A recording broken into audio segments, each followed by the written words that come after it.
What's good, YouTube? It's your girl Jess. I'm back, and clearly you clicked on this video because you want some secret answer to get this layer of invisible confidence that a lot of people in this world have, how to achieve it. And I'm here to tell you that it's achievable, but it's something that's got to be learned. It's something that has to be studied.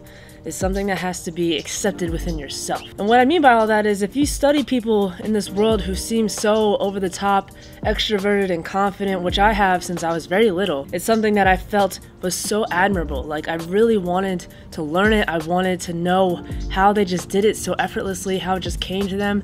And for some people, it just comes to them. Their personality just shines. People really love them. Their face lights up. You know, it gets people talking. They don't have to think about it twice. Even though a lot of those people you might not even know might not even be as confident as you think. They're just really good at hiding it. In the past, I made a video about confidence, and it was at a point in my life where I thought I was doing okay. I was just doing it for you guys to give you the tips and tools to maybe achieve a level of it. But at this point in my life, I'm double or triple that level that I was at. And what do I mean about invisible confidence? It's honestly just something that is so natural to a point where you've taken experiences, you've taken the failures and successes, you've taken all the things that you've learned in your life, and you not only have you embodied it, but you accept it, and now you embrace it to present it to the world in a way that is whole. It's something that people feel. It's an energy. It's not just a presence. It's not just how you look. It's not just how you walk into a room. And these people, like myself, have gone through years and years of bullshit to get to where they're at today. What experiences do for you is take you through trials and tribulations to get you to a point where you're able to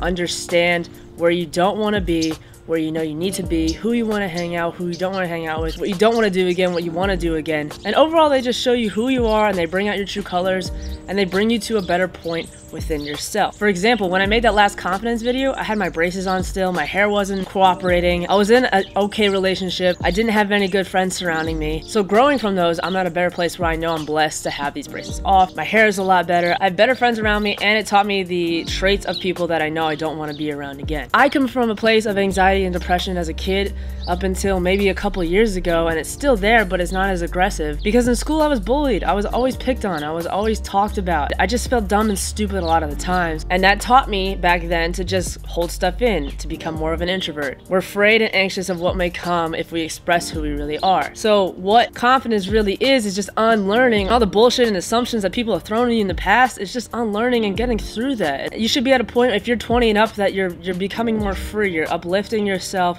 you're surrounding yourself with better people, you're getting yourself into more situations where you feel more successful, you're growing, you're flourishing. So it's not really getting to a point where your anxiety doesn't exist, it's just getting to a point where it's more manageable in a healthy way. So for me, this barrier that I talked about in my last video is still very present, but it's not as aggressive. It's to a point where I don't really have to think about it anymore. And that's where the invisibility of what I'm talking about comes from. I know there's a lot more levels to it, but there's a point where at least I'm at now where I know I don't really have to think twice about what I feel when I walk into a place or how I feel when I'm in my clothing that I enjoy, because I've taken a lot of time to establish my style. I've taken a lot of time to go through experiences where people have talked about me, and to a point where I just don't have to care about it. And when you have a lot of those aspects down, people can't really fuck with you. It's just that barrier that I said. It's like nobody can really break that. Not only are you able to express yourself in ways that people respect, but it's in a way that people won't really feel obligated to make fun of you for. Even in situations where I start to feel anxious about my presence or myself, I've learned a lot of ways to cope with them. Do you have established coping mechanisms to a point where you know when something flares up within you, can you control it right away to a point where it just doesn't overwhelm you? A lot of people feel this like built up anxiety whenever they're in a certain situation, and then they'll let that translate into their present moment that they're in, and people will feel that. And not only does it make people feel uncomfortable, but it just doesn't allow people to respect you the way that I know a lot of us want to feel respected. So for example, I'll still have my moments where I'm not feeling very confident about myself, but I don't really express that with people unless I'm around people that I know will really uplift me and have a very in-depth relationship with. Like my best friend, if I'm feeling kind of okay, they'll immediately uplift me, be like, bitch, what are you talking about? Like, shake it off, you're fine, you look great. And they'll hype me up, and it'll make me feel like, yeah, what am I talking about? Like, why am I feeling this way? As opposed to doing this with somebody who may be just a friend or an acquaintance or somebody I don't really know that well. They'll be like, oh, well, that's unfortunate. Like, you look fine, like, you look okay. And that's not gonna be enough for me to be okay. It's just gonna make me feel even worse because I'm like, oh, now I made them feel uncomfortable. So if I'm in a situation where I'm with a person like that and I'm feeling that way, well, let me just internalize it a bit. Let me just establish what I'm feeling right now. I'm not gonna voice it because I don't really want to put that on somebody else. And they don't really need that energy either. We only want positive positive energy in the universe, and I might as well just uplift them more anyways and be like, hey, you look really good today. And then they might say something good about me. Or I might just think about what I'm really feeling and be like, maybe I just need to go to the bathroom and fix something up real quick just so I can feel a little bit better. Or maybe I just need to talk to myself internally for like a couple seconds and just meditate for a second, even if I'm in like a crazy situation, like if I'm at a party. If I just step outside to just go, you know, hang out for a second. A lot of the times I'm getting caught up in the world and I get so overwhelmed with what's going on, and I just forget to be like, hey, here I am. And a lot of that is being out of touch with reality. A lot of times we're so in our thoughts and our own mind, and we're fucking ourselves up in here when we're forgetting that like everything here right now is so great. Like, I have a great day outside. I'm filming this video for you guys. I should be really grateful right now. And being mindful is something that is so simple, it's so complicated sometimes that we just forget that it even exists and is a tool for us to get out of our own heads. Most of the time, the anxieties and depressions and things that we build up in here are not things that actually happen. We're just things that have been created within us from being out of touch with reality for a while. For me, I just need to go work out sometimes. You know, I can actually physically bust it out, get my energy out and all that bad stuff out so I can feel better about myself. Or sometimes I just need to be surrounded by people so I don't have to think about my own thoughts. So achieving this invisible confidence comes down to a lot of things, like I said, but one big tip I can give you guys is to write a checklist out or make an internal checklist. What are the things you've done? Have you moved out like of your own place where you've been born? Like, that's one big thing that I know a lot of people need to do in order to achieve that next level in life. Have you gone through a couple relationships? Have you gone through a couple friendships? Have you gone through a lot of failures? Have you gone through a lot of jobs? How much have you really done? Because if you stay cooped up in a place,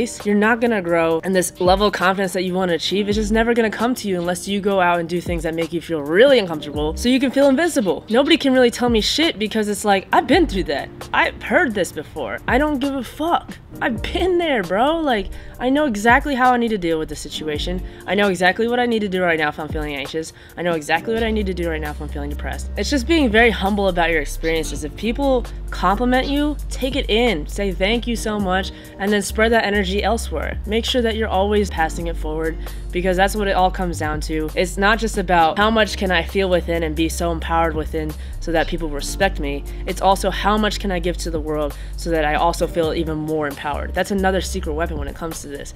You can't just bottle it all in, because that's the same as being introverted and being shy. Growing is uncomfortable, feeling low is very uncomfortable, and just learning how to be more accepting of the uncomfortable is honestly the biggest piece of advice I can give you guys. Just keep doing that, and once you do get comfortable for a very big period of time, it's time to be uncomfortable again. So the great news about this video is that any of you watching this can do this. You can get to even better level even if you think you're at a good level, and it's just always expanding, always be open-minded to growing, and any experience that comes your way, learn from it. I have hope for me and all the people watching this, and I love you guys so much. Thank you. Peace.